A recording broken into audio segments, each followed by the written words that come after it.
Critter Fixers are here today with Vet for a Day. We simply just put some stuff out on social media and said, do you want to come hang out with the Critter Fixers and learn what it takes to become a veterinarian? We got all these applications in a few days from kids all across the country. So we thought, what better than to bring them all in at one time, have a full day of activity. So they have an opportunity to see myself, see Dr. Hodges perform various tasks, as well as our technicians. It's our way of creating new veterinarians. They're so cute. Representation matters. Yeah, welcome back. That was a clip from the Nat Geo Wild show, Critter Fixers, Country Vets. The series is back for its third season, and it follows two veterinarians in rural Georgia. I hate that word rural. It's not easy to say. It rolls right off. Right off my tongue, yeah. They help animals of all shapes and sizes at their very busy clinic. And they are here now. Country is all get out over here. No, really, no, this is what you all call yourselves. Yeah, that's what we are. On this National Pet Day, they tell us more about their show, answer some of your questions as well. Everybody, please welcome doctors Vernard, Hodges, and Terrence Ferguson. Fellas, good to have you here. Hey, Good to be here. glad to be here. Dr. Holly, you were an only child. I was right? the only child. So you said very early on, animals were like your siblings. Like my yes. You kind of had a little Dr. Doolittle going as a child. Hey, they never talked back to me like that. But I started to understand them. And, we was in rural Georgia, so everybody had dogs, cats, rabbits, cows. So, I'd go out and play with them all. Speaking of all the different animals you see in Georgia, you guys have been doing this, you said, for 24 years now? Yes. Wow. All right, so what are some of the more interesting cases you've seen or been called to? We see all types of animals, everything from spiders, but I think the most exotic and strange is we received a phone call for someone that asked to come out and see their camel.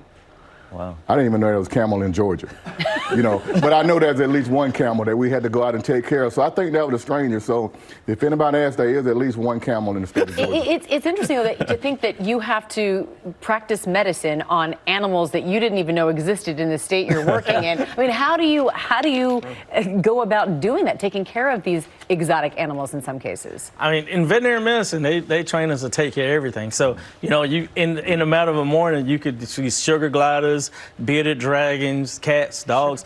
Yeah, sugar gliders. It's like, Okay, I was about to ask that. Sugar glider kind of looks like a cute little squirrel with big eyes. Yeah. And it loves sugar thing. But we do it the first thing. I mean, before lunchtime, I may be an orthopedist, treat cancer. I may do a C-section. Wow. I mean, we, Right. ophthalmologist. So we do it all.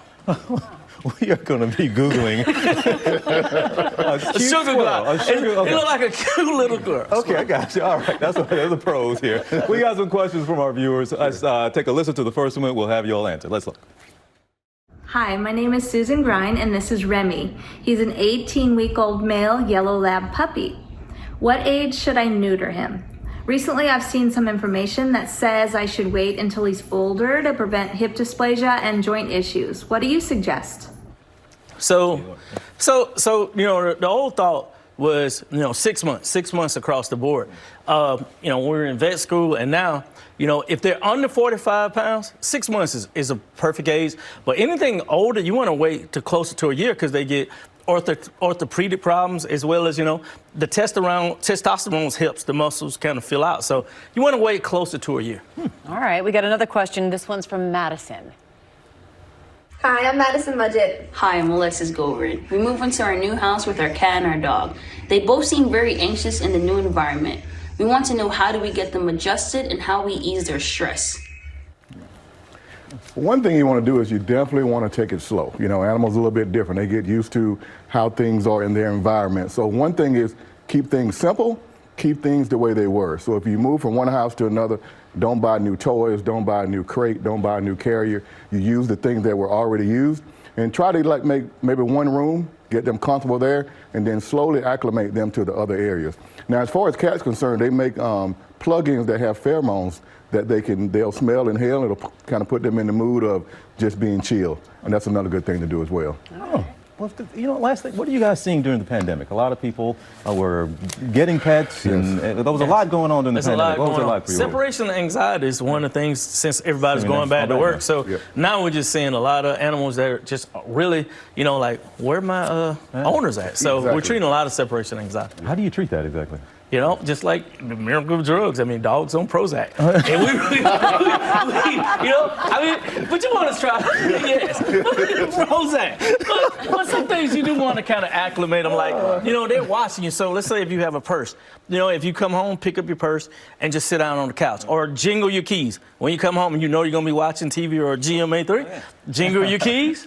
And sit down, and the animals will kind of say, okay, you know, I won't associate this with them leaving. So it kind of acclimates them. So you want to just acclimate them to you stay at home. It's so impressive. Drs. Hodges, Dr. Ferguson, we really appreciate it, and there's so much to learn here. Our Dr. Jen Ashton said every actual human doctor knows that veterinarians are the ones who know the most because of all the wide amount of animals you have to treat. It is remarkable. So thank you both for being here. Thank you all.